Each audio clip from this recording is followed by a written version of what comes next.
Time is gold. Good day, everyone. I am Anthon Pantia, grade 12 student of Dumulog National High School.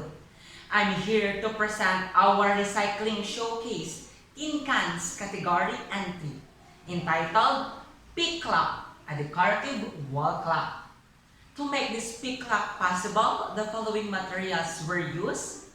First, recyclable tin cans, mighty bond glue, illustration board, scissors, pliers, pencil, hand clock, double-sided tape, sandpaper, and also a hammer.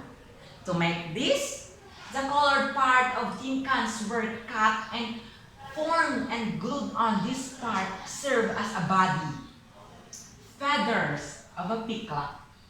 On this side of the clock, the silver part were used. Existing cans were also used to add additional designs, and the bottom part of the tin cans serve as a borders. This Pea-Clock can serve as a decorative wall clock.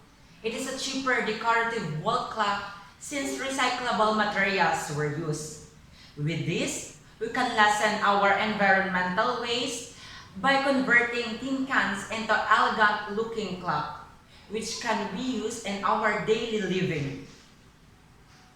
Sa gitna ng COVID-19 pandemya, yes, oh ang kasama. Yes, one